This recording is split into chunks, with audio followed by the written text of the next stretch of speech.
I always thought my family was weird, not in a quirky sitcom way. More like soap opera meets crime documentary weird. Growing up, my dad was cold.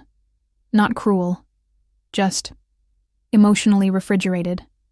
He loved structure, rules, routines. Everything was about appearances. He ironed his socks. My mom, on the other hand, was wild. Not in a good way. Think chaotic energy wrapped in cheap perfume and mood swings. When I was 10, she disappeared for 3 days and came back with a tattoo that said, freedom.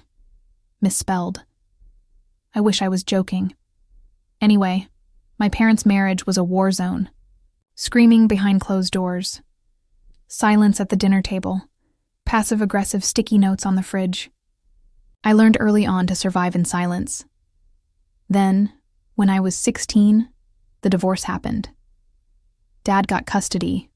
Mom got, well, she got a new boyfriend named Wolf and a collection of empty wine bottles. For years, I didn't see her. She'd call, sometimes. Drunk, rambling. Once she left a voicemail crying about how much she missed me and how my dad poisoned me against her. I deleted it. I went to college, got a decent job in marketing, moved to the city.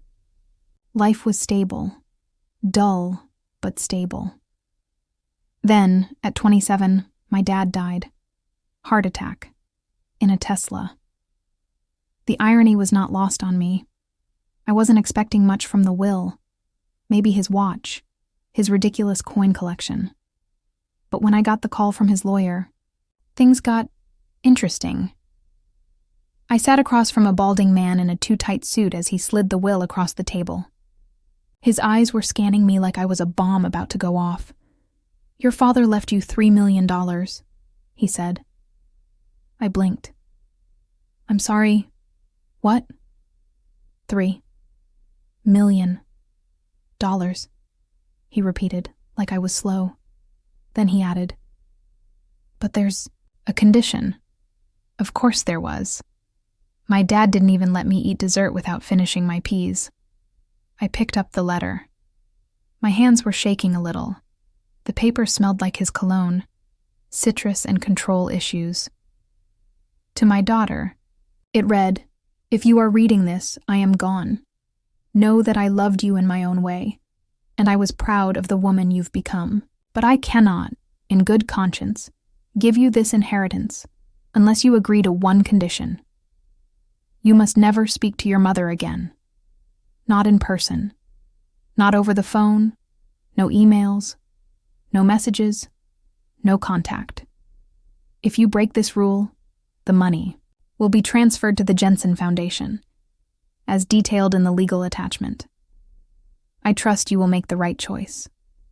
I stared at the words like they were in another language. $3 million. Life-changing money. I could buy a condo, start my own business, never eat ramen again, but never speak to my mom again. I hadn't spoken to her in years. It wasn't like we were close, but still. This felt like a trap, or a test, or both. That night, I poured myself a glass of wine and opened Instagram, searched for her account. She hadn't posted in a while, but her profile pic was recent. She looked older, tired. She was still living in that rundown house near the lake, still alone, still posting cryptic quotes about forgiveness and freedom. I knew what she'd say if I told her. "Of course you should take the money. I'm not worth $3 million. But what kind of daughter would that make me? Then again, what kind of mother was she?" The next morning, I signed the agreement. No contact, no goodbyes, no closure. I got the money. It hit my account in waves. 1 million now. Another after 6 months. The rest after a year of no violations.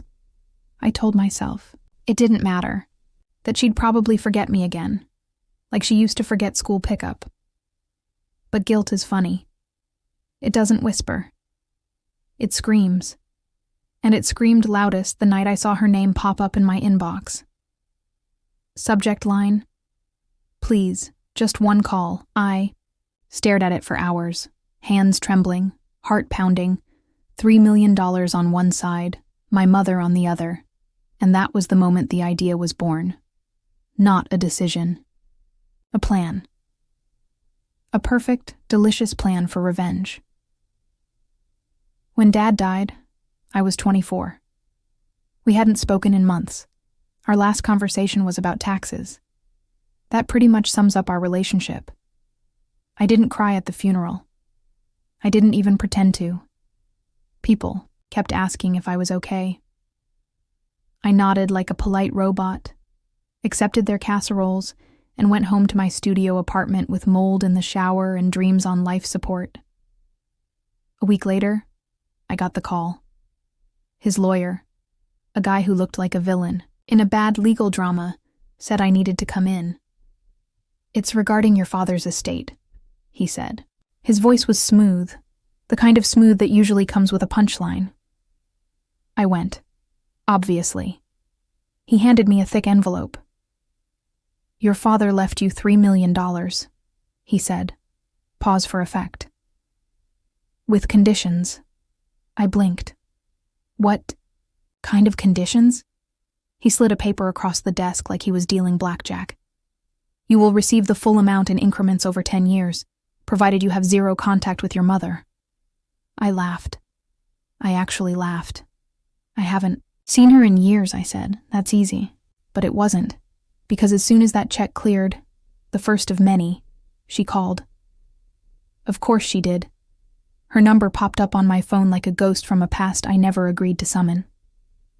I stared at the screen. My hands went cold. I didn't answer. Then the text started. "Heard about your dad. You okay? We should talk. You don't have to do this alone."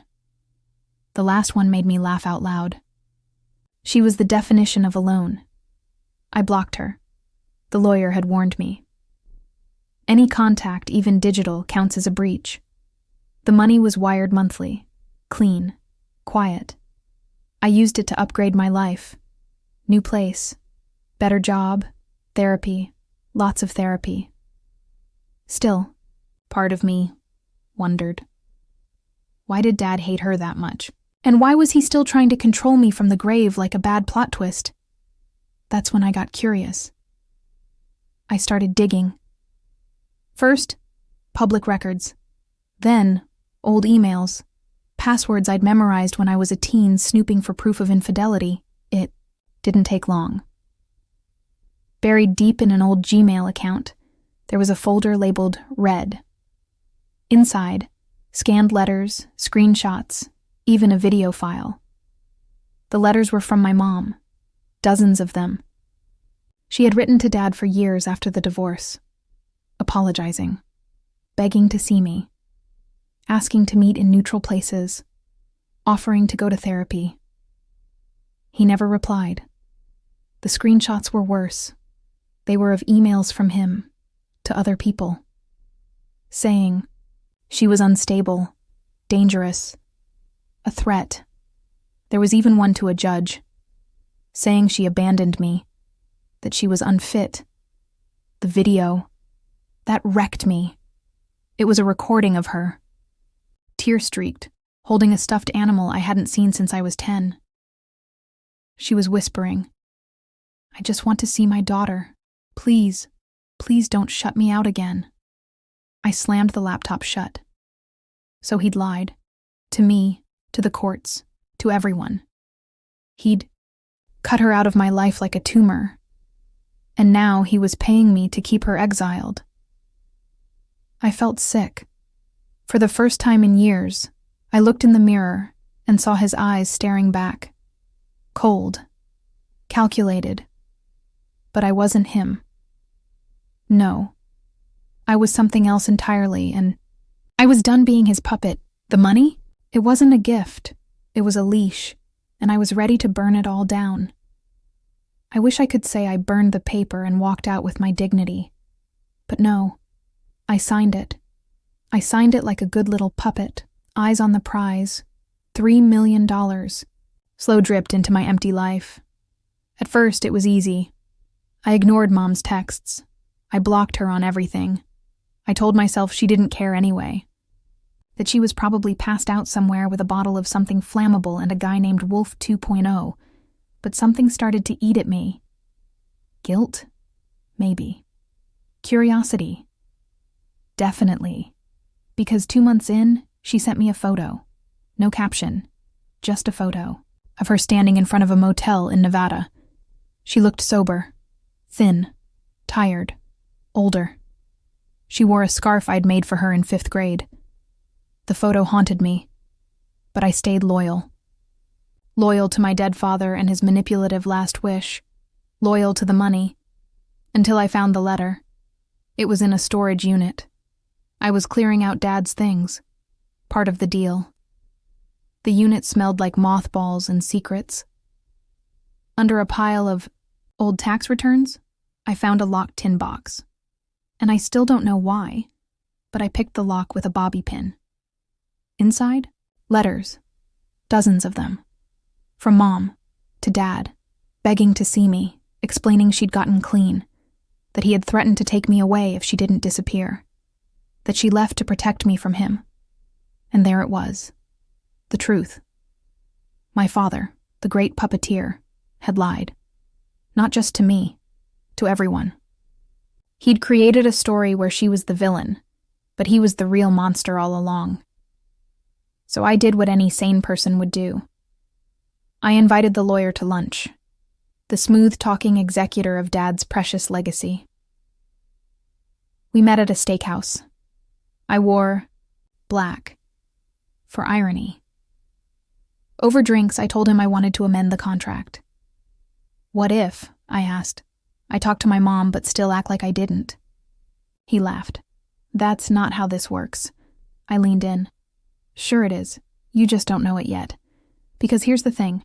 I had already emptied the account, cashed out the first payments, transferred the money. I was done playing. By his rules. Then I went to Nevada. I found her. She cried. I didn't. Not at first. I just stared at her. This version of my mom I'd never known. Not the mess. Not the ghost. But the mother. We sat in silence for 10 minutes before I finally said, "You wore the scarf." She nodded. Every winter, every year. And just like that, I knew what I had to do. Revenge isn't always loud. Sometimes it's quiet, calculated, delicious. So I sued the estate, claimed emotional manipulation, showed the letters, claimed coercion. I had receipts, baby. Real ones. The press loved it. Daughter exposes dead father's control complex. My lawyer loved it more. And the court? Oh, they ruled in my favor, all the money. No strings, and the best part? I used it to open a rehab center. In my mom's name. Guess who cuts the ribbon on opening day? Me.